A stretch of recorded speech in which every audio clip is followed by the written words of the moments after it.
There's this book called Cruel Logic by Brian James Godawa, The Philosopher Killer. And it's about woke serial killers and stuff. Oh my God. It's like this right-wing fever dream. Like, this is how police departments work and stuff. It's so ridiculous, dude. Let me just read a page of it. And you guys tell me what you think about it. The reader may notice some endnotes throughout the text. This is because much of the material in this story was drawn from real events and or published materials. So this is real. This isn't even a thriller. This is real in his mind or whoever. Is this a guy or a gal or a non-binary pal? Looks like it's a dude, Brian Godawa. Okay, so real events here we're about to read from this woke thriller novel. Oh, God, it's painful. Also, the dialogue of professors was based on real beliefs being promoted currently in modern universities and in the public square of ideas. I don't believe you. I'm sorry. In writing this book, I made the decision that integrating direct quotes or paraphrases of certain scholars and influencers would add to the verisimilitude. Why? I've never heard that word before. The appearance of being true or real. Okay, why didn't he just say that? The verisimilitude this story seeks to achieve. Also, be sure to check out the cast of characters page. No, thank you. All right. Knowing your own darkness is the best method for dealing with the darkness of other people. The quote from Swiss psychiatrist Carl Jung came to Dr. Joseph Callender's mind as he walked through the second set of inner security gates at Bratton State Hospital for the criminally insane. You ready? This is where it starts. Buckle up. Of course, no one ever said the criminally insane part anymore. It was considered offensive language that stigmatized the inmates. These were now called patients for the same reason. Wouldn't want to stigmatize mentally ill criminals just because they've assaulted, take advantage of, or murdered other people. So it was just Bratton State Hospital. Wokeists taking the word insane out of it. An overweight station guard had let Joseph through after inspecting his credentials. They called the guarded security entrance to the hospital the Sally Port. Another guard, also overweight and bursting out of his uniform, led Joseph and Anna Zosinger, his PhD student, down the government building hallway of two-toned painted cinder blocks, ugly gray and cream, and floor laid with what looked like linoleum tiles from the 70s. Look, as far as the opener where it was really violent, I'm gonna skip that, so people probably won't see that in the final video, but there's a place for that kind of thing. And it's not on page 1. You need to get us invested in the story first, and then maybe take that leap. This is just disgusting. Was he just trying to turn off any prospective woke readers or something? I don't understand why he did that.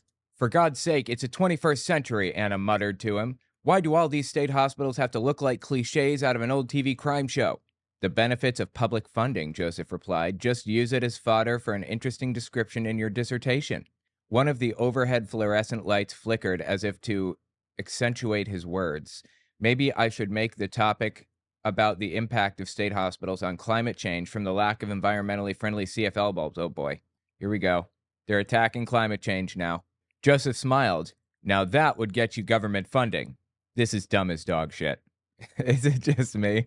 There's an audiobook. Somebody read this audiobook, actually read the book, audibly, other than me. Wow, it's so packed with woke garbage. Let me rephrase. It's packed with anti-woke garbage. They turned down another hallway toward their destination, another flickering light marking their path. I feel like he could have used a different editor. I feel like some of the editing decisions are not decisions I would have made. Anna was a bit cynical, but Joseph liked her sharp mind and indomitable spirit. After all she'd been through, here she was at 24 years of age and already in her second year of grad school, studying forensic psychology. Psychology, another major, I guess, or another field that anti-woke people shun, hate, think it's ridiculous. She was the best student he had ever had. In fact, she had more promise than he'd ever had. That's why he'd been willing to use his access to the hospital to help her get some interviews with the psychopath Charles Cullen for research purposes. I'm a little scared, Anna said. Joseph thought he heard a quiver in her voice. He hasn't displayed any violent tendencies in the 4 years he's been here. He's been a model patient. You'll be safe. She retorted, from his mind games? Joseph nodded with resignation. Cullen was a genius at playing people.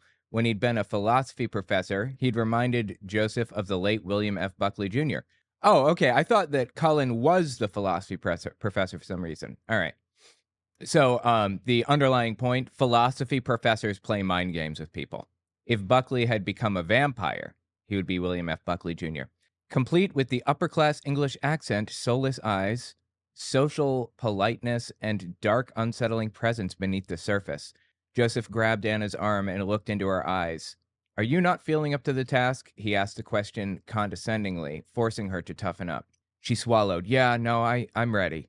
I just have some triggered memories. Oh, here we go. More anti-woke garbage. Some triggered memories.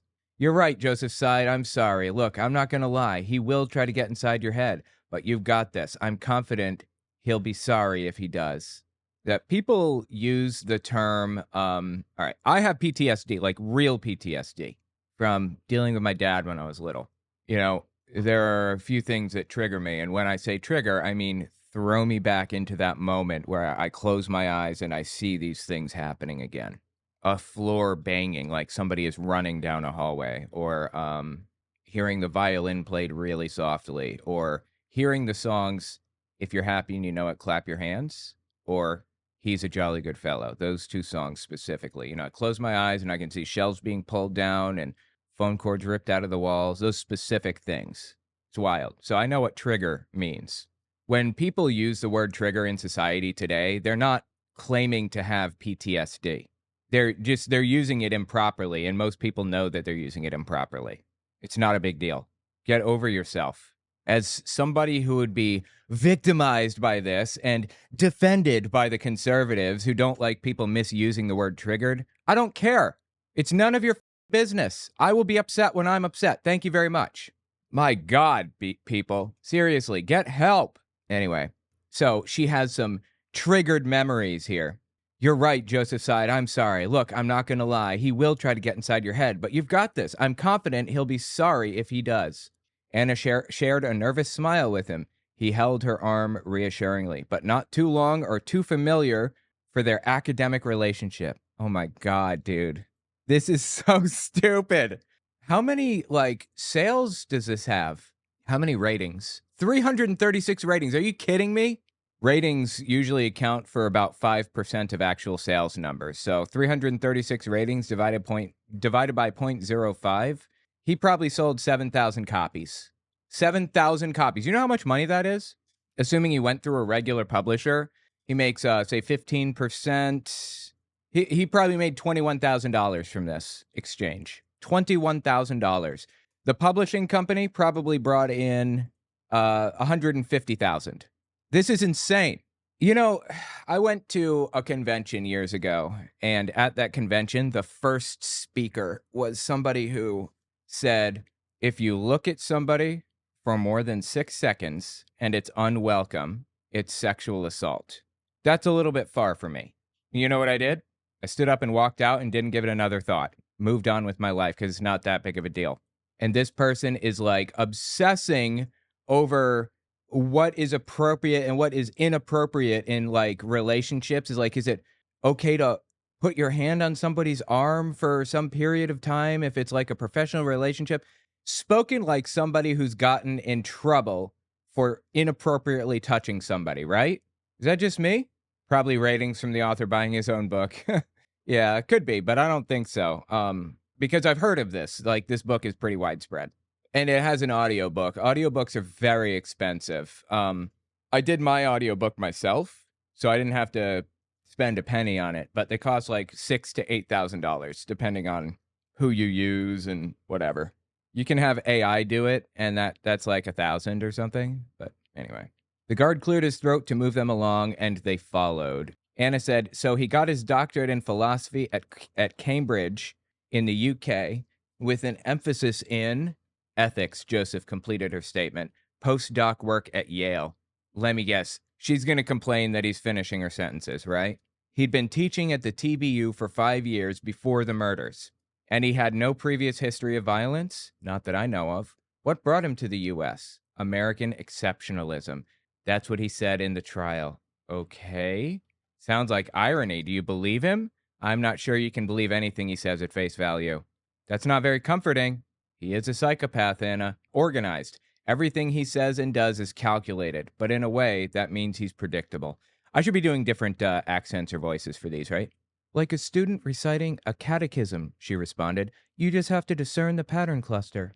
They reached the Ward 4 wing. Opening the doors with his keys, the guard led Joseph and Anna down a short hall to a room used for counseling patients. A couple doors down, the nursing station opened into a large group lounge where patients were watching television, playing card games, and other activities. Beyond the lounge area was a hallway leading to patient dormitory rooms, about 10 of them on this wing. A state hospital really was set up like a hospital rather than a prison. Oh, okay. So now they're trying to debunk the wokest claims, right?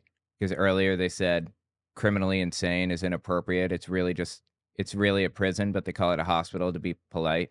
But the conditions aren't even really that bad. So people are complaining over nothing. Is that the point they're getting to here? The security level was not as tight. There were psychiatric technicians, or psych techs, who were capable of handling patients and dispensing drugs, but no security guards in the wing, and the patients moved about quite freely within their unit. This short hall by the entrance held the administration room, counseling room, a closet, and a quiet room for when the patients got out of control, became violent, or just needed to cool off. It had previously been called the seclusion and restraint room, but that was unacceptable, right? Too wokest? But of course, that description was too triggering. Oh my God, dude. These people really need to get over themselves. Like, this is insane.